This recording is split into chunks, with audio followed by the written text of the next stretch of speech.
Swayam Prabha. Digital India. Educated India.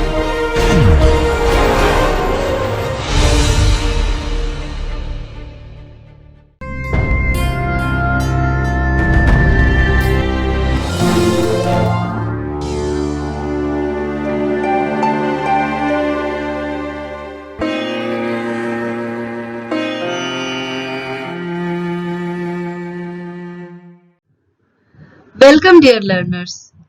This is a video for the subject of education for the course of Bachelor's in Education and for the paper of Child Development and Learning. This video is going to cover a very important topic which is learning, unlearning and relearning. This video has been recorded by Professor Jasim Ahmed.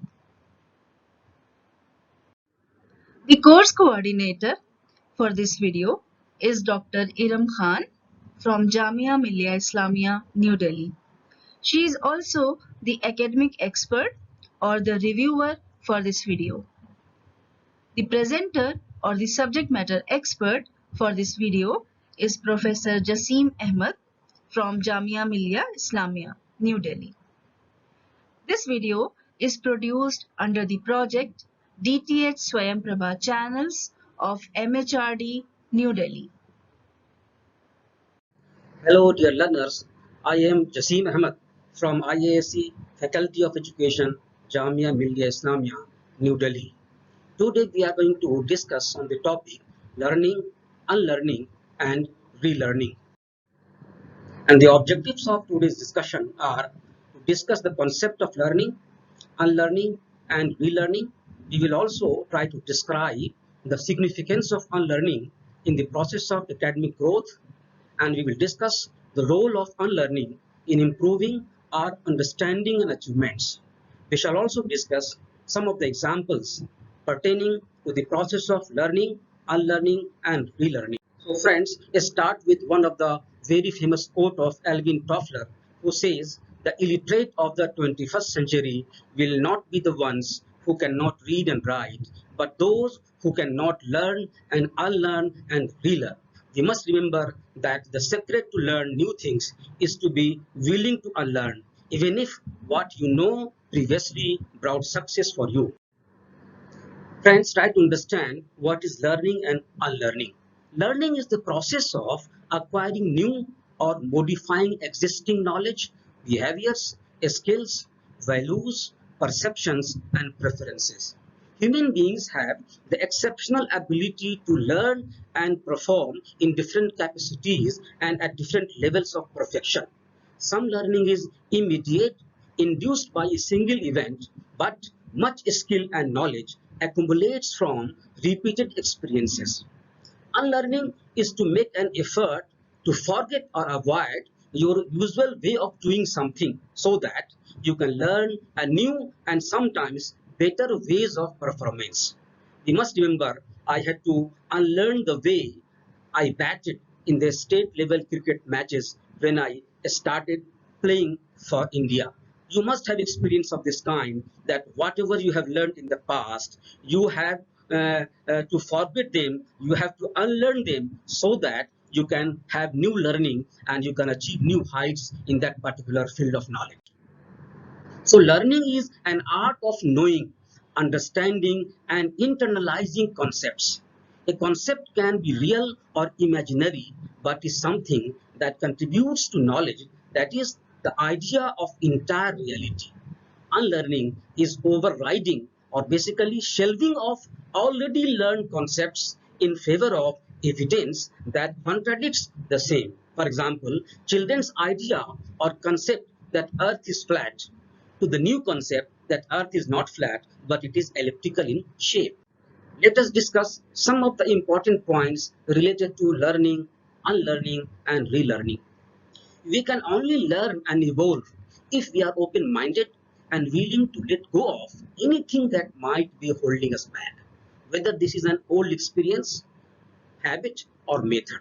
This doesn't mean that we forget and discard old knowledge, but instead embrace new ideas, approaches, and skills so that we can develop further in our different activities and different skills and different domain of knowledge. It may seem counter initiative, but the key is to not be deliberate about unlearning. Just replace the old with the new, and the unlearning will happen automatically by itself. Here is an example for your understanding. For example, you want to overcome a long-standing coffee drinking habit. Instead of obsessing over the act of giving up coffee, focus all your attention on drinking water. Do that each time you reach out for that cup of coffee. Slowly, you will find yourself thinking of the water more and the coffee less. And this way, you will unlearn coffee drinking habit. It's really that simple. An open mind and a commitment to new ideas is all it takes. Let us understand what is learn, unlearn, and relearn. This is more to do with the dynamic times and how one is expected to be abreast of the latest in their domains. Gone are the days of work hard and play the rules to become successful. This was only in the pre-internet era. Today, with the rise of internet, smartphones, and globalization, one needs to consistently evolve his strategies and learn what worked well in the past and set the tone for relearning. The best example of individuals who follow learn, unlearn, and relearn are entrepreneurs. They are the restless people, passionate about their ideas and committed to make it big. They do not hesitate to mend their ways, explore the unknowns, and even pivot their business model so as to build a successful business. So friends, let's discuss the pillars of learning, unlearning, and relearning. So you can see in the diagram, there are four important pillars of learning, unlearning, and relearning. The first one is the complex problem solving. The second one is the cognitive flexibility. The third one is the creative thinking. And the fourth one is critical thinking. We will discuss one by one about all these four pillars of these four C's, in fact, lie at the core of solving any modern day problems. Let's see how it works. So, number one is complex problem solving. In the case of any complex problem solving, a deep understanding of the problem leads to better solution. Asking the right question is a good start to better define the problem statement. The second one is cognitive flexibility. Extensive research is a crucial step in any problem solving situation.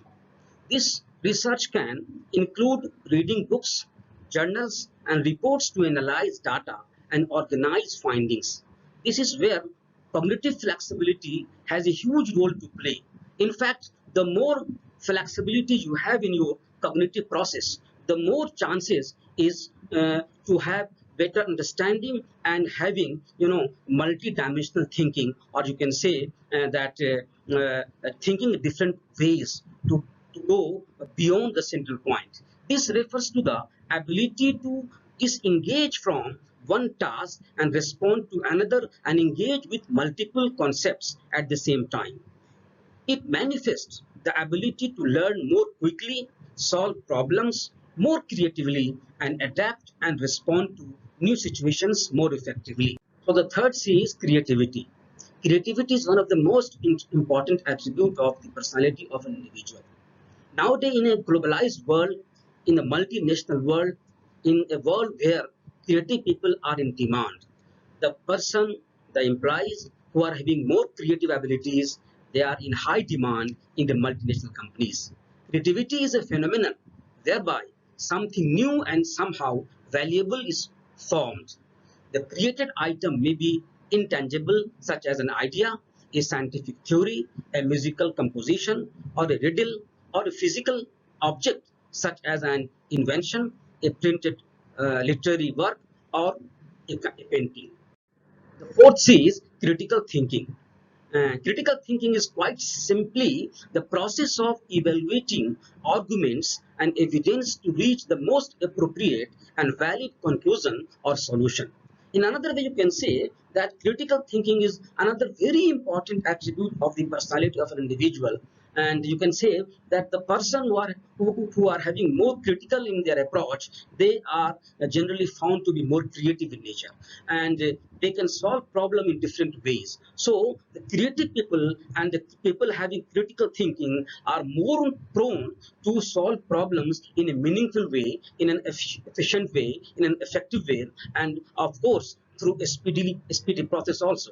Since critical thinking is a dynamic and reflective process, the ability to unlearn and relearn is crucial to the process. Without critical thinking, one cannot move towards creativity. So, critical thinking works as the backbone for creativity.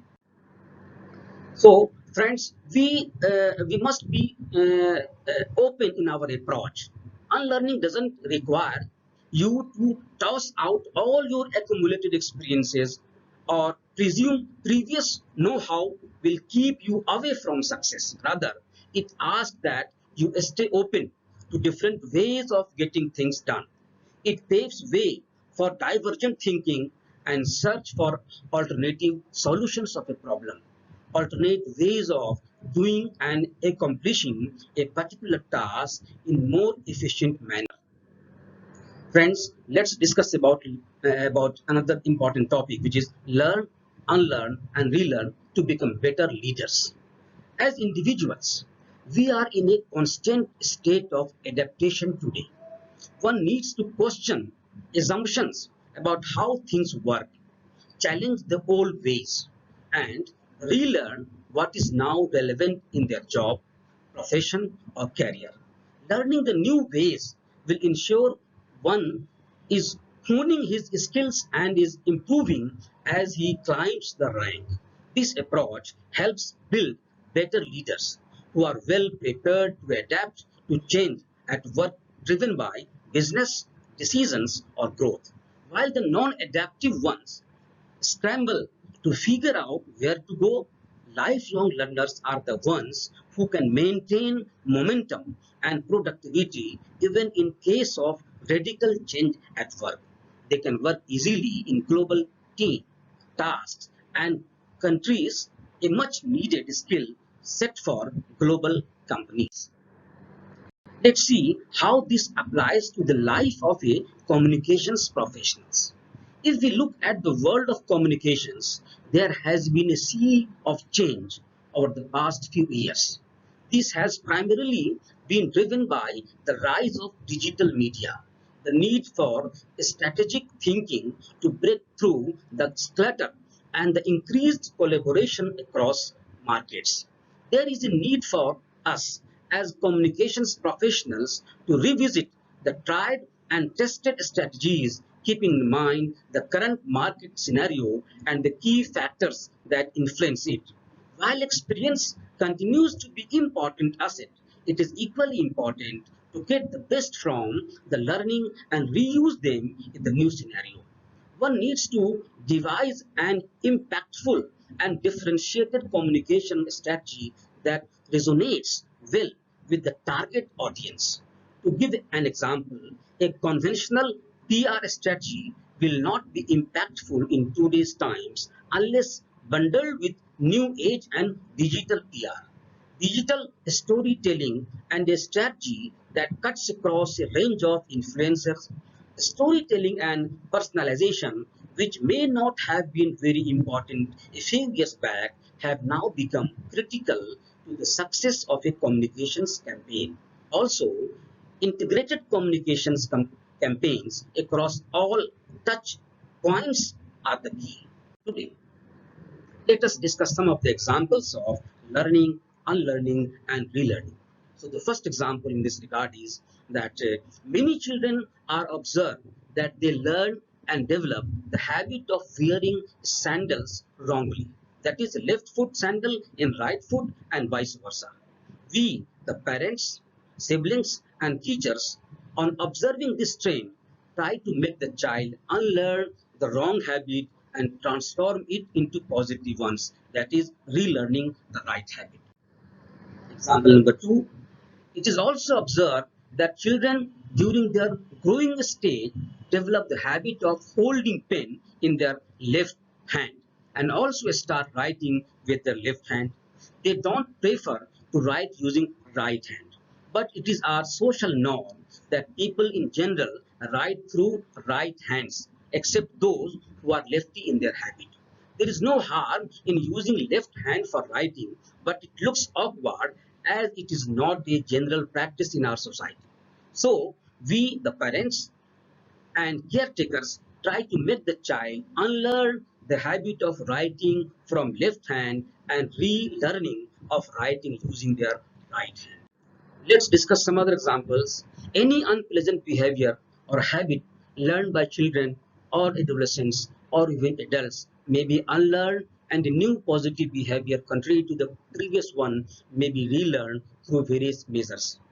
For example, smoking may be turned into non-smoking behavior through willpower and alternative measures. Similarly, drug addiction may be turned into, drug de-addiction through rehabilitation centers and other strategies or treatments. In the process of learning to draw a diagram, you followed a strategy and a step-by-step procedure. Initially, you learn to draw this diagram. After its completion, you analyzed the entire process and thought that it may be done following some other steps in a better way. Now you are drawing the same diagram but using different strategies and a step-by-step procedure. In the process, you are basically unlearning the previous strategy and relearning the new one. This way, the process of learning, unlearning, and relearning goes on throughout our academic and professional life, and we continue to improve upon in our state of affairs. Let us discuss about unlearning and forgetting and try to understand how these two are different. As verbs, the difference between unlearn and forget is that unlearn is to discard the knowledge of something, while forget is to lose remembrance of something. Forgetting is unintentionally leaving something behind, to cease remembering. Unlearning is purposeful knowledge loss, whereas forgetting is involuntary knowledge loss. Unlearning is the process of discarding something from your memory. When you unlearn something, you forget it, put it aside, and you lose knowledge of that. To discard something from one's memory requires an active forgetting of the thing to be unlearned. Not only does one make an effort to replace the undesirable habits and thought patterns with a collection of new behaviors, but one also ensures that the undesirable habits do not make a reappearance. In other words, the new behaviors must be practiced until they override the old ones. If we treat the human brain like a computer, then we might view unlearning as the analog to Control Z, the undo function. Suppose you are working on a PowerPoint presentation and make some changes to the slides which you find unsatisfactory. It is safe to assume when you hit undo and rework a new copy that you don't want and traces of the bad copy anywhere in your final presentation. The problem is that our brain cannot suddenly switch on these changes like a computer. Let us talk about unlearning the truth. Out of the all talks on unlearning, perhaps the worst is to unlearn the truth. Like mathematical truths are simply not unlearned. Otherwise, they would not be truths in the first place. For example, we may not be doing geometry in the same way as the ancient Greeks did. So, perhaps in a sense, we have unlearned the original methods and terminology, but the theorems still hold. So, the truth remains the truth. Hence, thinking more generally, it is still not more reasonable to unlearn truth. Beware of fake news and propaganda. It is another very important strategy to maintain the truth. Reading the description, the intention is to motivate us to think critically and to prevent ourselves falling into the traps of fake news, propaganda, and conspiracy theories. This is undeniably a positive and worthwhile endeavor, but the phrase unlearn truth seems to be in direct contradiction. Could it not be that we are in fact already in the process of unlearning truth precisely because of fake news and propaganda on social media? If anything of such kind is happening, we must try to understand the reality and should be actively relearning the truth. Truth must prevail, and ultimately, truth prevails, maybe on the cost of so many things. Let us discuss how to unlearn the hard, confined, and constructive rules of conventional living. If you have understood things and you want to unlearn something, follow these simple steps. The first step is to escape your mind, turn off the inner voice. According to Eckhart Tolle, virtually everyone hears a voice or several voices in their head all the time. The involuntary thought processes that you don't realize you have the power to stop. So, unlearn the incessant thought, the inner narrative voice that critic, judges, and comments on everything we see and do from morning until night. Rethink the assumed notion that this dialogue never stops. Focus on nothingness. Fix your attention upon openness. Make your mind steady and calm. Quiet the voice within your mind. Tell it to shut the hell up. Let there be quiet. Find freedom within your own head. The second step is elude attention. Live true to self. According to Lao Tzu, express yourself completely, then become the quiet. Unlearn living from interaction to interaction, find, embrace, and concentrate upon aloneness. One of the greatest tragedies we can see in people is when someone lives only through others. In other words, one who qualifies his or her worth, value, and life based upon a relationship or social status with others. Human beings need others, but we do not and should not qualify our lives based upon how others perceive and accept us. Escape the eyes of others, rethink attention, embrace the quiet. The third step is push your limits, extend your boundaries, risk discomfort. According to Dennis Waitley, our limitations and success will be based most often on your own expectations for ourselves. What the mind dwells upon, the body acts upon. What we perceive to be stopping us from achieving our goals, finding our happiness, and improving our lives are merely our perceptions of limitations. We must do homework on our perceptions and limitation and try to improve upon. Take a pen and paper and journal a list of 10 things that you identify as limiting you or holding you back. Now that you have already listed them, unlearn them. Flip the fear of change into a compelling need of change. Flip fear of failure into failing on purpose so you can recover and realize failure is not a big deal at all. What are your boundaries, your limitations? These limits are not breaking points, points of no return, after which we collapse, die, or cease to exist, but merely indicating lines that show us where we can expand and extend our personal boundaries of growth and inner development. Unlearn comfort, risk discomfort, push the boundaries, rethink your potential, and widen them. Now, the fourth step is be fluid, be open, be free. According to Sao T. Ching, water is fluid, soft, and yielding, but water will wear away rock, which is rigid and cannot yield. As a rule, whatever is fluid, soft, and yielding will overcome whatever is rigid and hard. This is another paradox. What is soft is strong. Freedom takes many forms, but never just one. Freedom is openness, not a series of strategies or rules to live by. Freedom is fluidity, not confining ourselves to perceived notion of living. Unlearn that living like a rock will protect you from the elements. Be fluid like the water, strong but malleable. Unlearn what we call strength. Rethink what we call freedom. Discard something learned, especially a bad habit or false or outdated information from one's memory. As teachers are being asked to unlearn rigid rules for labeling and placing children, we must keep all these things in our mind.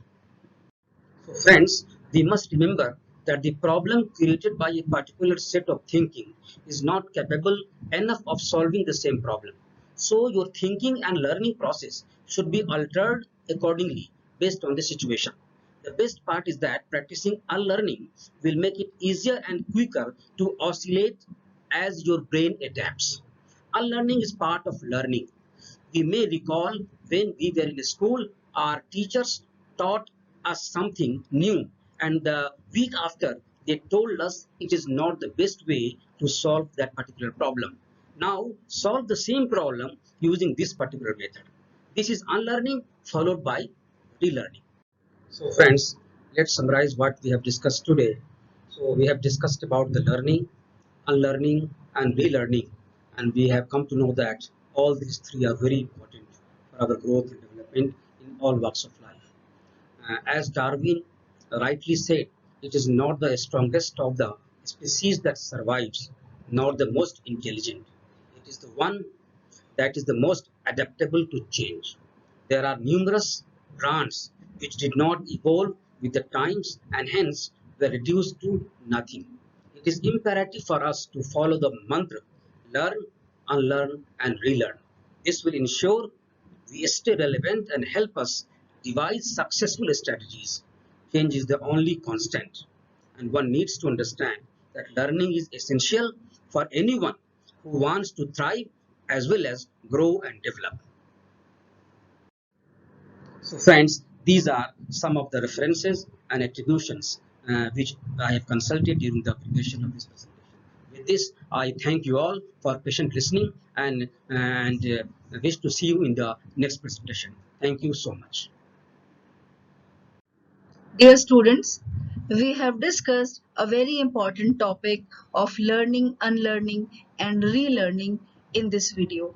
Thank you, Professor Jasim Ahmed, for discussing this very important topic.